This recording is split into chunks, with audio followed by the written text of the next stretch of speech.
መንግስት ለኢትዮጵያውያንና ትውልድ ኢትዮጵያውያን ብቻ በፈቀደው የኢንቨስትመንት ዘርፍ በመሰማራት ዲያስፖራው ራሱን ጠቅሞ አገሩን መጥቀም የሚችልበት ጊዜው አሁን መሆኑን በአሜሪካ በሜክሲኮና በጃማይካ ኢትዮጵያ ልዩ መልእክተኛና ባለሙሉ ስልጣን አምባሳደር ግርማ ብሩ ተናገሩ። አምባሳደር ግርማ ብሩ ይህን ያሉት የዲያስፖራ ተሳትፎ በቢዝነስና ኢንቨስትመንት በሚል ርዕስ ዋሽንግተን ዲሲ በሚገኘው የኢትዮጵያ ኤምባሲ በተዘጋጀው መድረክ ላይ ነው። በርከት ያለ ቁጥር ያላቸው ኢትዮጵያውያንና ትውልድ ኢትዮጵያውያን በተገኙበት በዚሁ የውይይት መድረክ ላይ በተለያየ ዘርፍ የተሰማሩ የዲያስፖራ አባላት ተገኝተዋል።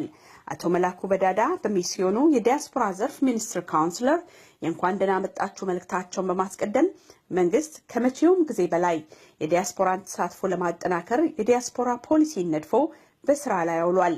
ፖሊሲው በውጪ የሚኖሩ ኢትዮጵያውያንን መብትና ጥቅም በማስጠበቅ ኢንቨስትመንትን፣ እውቀትና ቴክኖሎጂን ለሀገር ማጋራት እንዲሁም በሁለገብ ሀገራዊ ጉዳዮች ላይ የድርሻን መወጣት በሚቻልባቸው መንገዶች ላይ ለመሳተፍ ምቹ ነውና ተጠቀሙበት ብለዋል። በመቀጠልም በፈለገው የቢዝነስ ዘርፍ ለመሰማራት ለሚፈልግ እድሉ በጣም ከፍተኛ፣ ፉክክሩም አናሳ በሆነባት ኢትዮጵያ ላይ ኢንቨስት ሊያስደርጉ የሚችሉ ምክንያቶችን አምባሳደር ግርማ ብሩ ለነዚህ በኢትዮጵያ በኢንቨስትመንት ላይ ለመሳተፍ ፍላጎት ላላቸው የዲያስፖራ አባላት ገልጸውላቸዋል።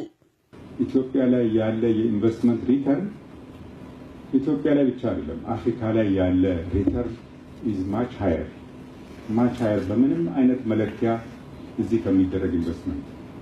ስለዚህ እኔ ኢትዮጵያዊ ነኝ አገሬን ወዳለሁ ምናምን በሚለው ሳይሆን ሪተርን አለው በሚል መነሻ ነው ኢንቨስት በኢትዮጵያ ላይ ለማድረግ መወሰን የሚያስፈልገው።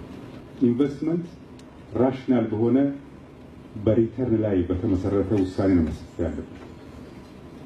ስለዚህ ኢትዮጵያ ለእንደዛ አይነት ራሽናል ኢንቨስትመንት ለእናንተ ይሁን ለፈረንጅ ይሁን የምትሆን አገር ነች አይደለችም የሚለውን ነገር ነው ሁሌ ማሰብ የሚያስፈልገው። እኔ እንዲያውም እንደዛ የሚያስብ ሰው ነው በጣም ራሽናል ሰው ብዬ ነው። በኢትዮጵያ ኢንቨስት ሲደረግ ሊያጋጥሙ የሚችሉ መሰናክሎችን በቀላሉ ተስፋ ሳይቆርጡ ችግሩን እንዴት አብሮ መፍታት እንደሚቻልም በውይይቱ ወቅት አብሮ ተነስቷል።